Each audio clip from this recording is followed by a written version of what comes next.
Hello everyone. Today I am going to explain about the notional R difference between the earlier GAPC 3.0 and the latest GAPC 4.0. In earlier GAPC 3.0, one notional R is 15 hours, and then now the new GAPC 4.0 has one notional R is equal to 30 hours.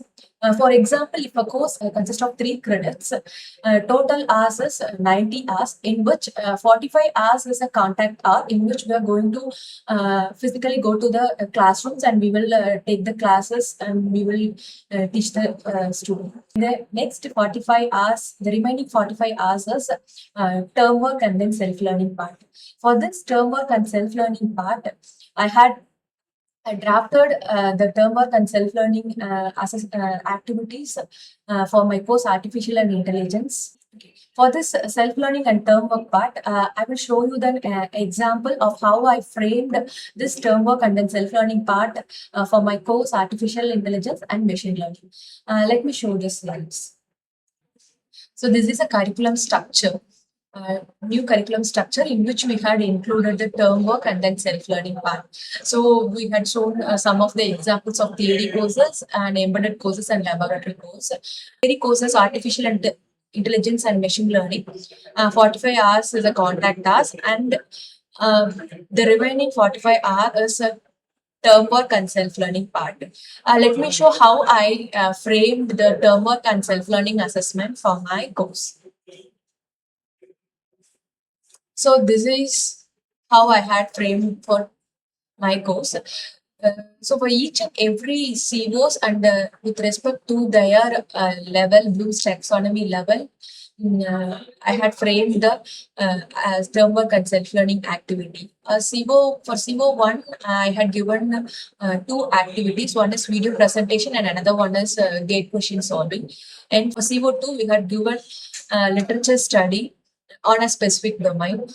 After done the literature study, they need to identify the problem, and then they need to fetch a data set, or they can create their own data set, and then to solve the issues they need to develop the machine learning models, and they need to train the models, and they need to analyze different types of machine learning model, and then they need to evaluate their model. After doing all these implementation part with their final novel result, one step ahead we had moved, that is converting this mini project into a research article writing. For this, we made an expert session for how to draft a paper and how to convert this project into a research article. So after doing all the things, the students need to give a presentation on their done mini projects, and then they need to upload it on the Google Classroom. So these are the different activities, self-learning activities I had given to my students for my course. So at last, the outcome of this courses, merely they didn't study the theory part of this technology. They had also implemented the concept machine learning models.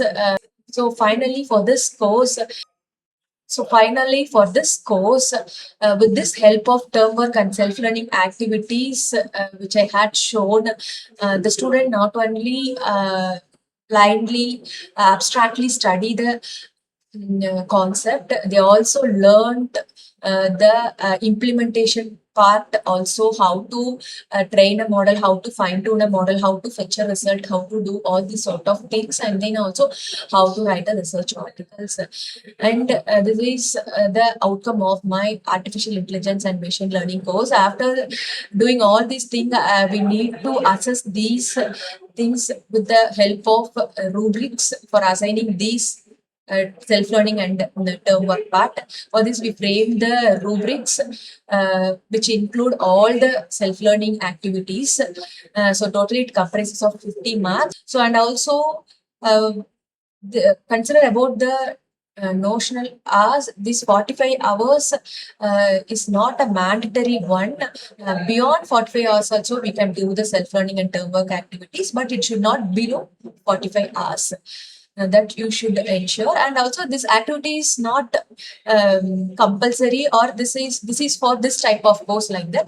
This is one type of activity I had given, like that.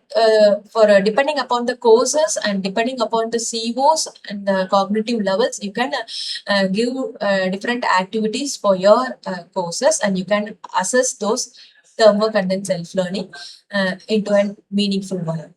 So, thus the term work and self-learning component helped us transform classroom learning into an application-oriented, experiential, and research-oriented learning. This is just one example of how term work and self-learning can be incorporated into a course. So, depending on the course and its course outcomes and its cognitive level, the activity may vary.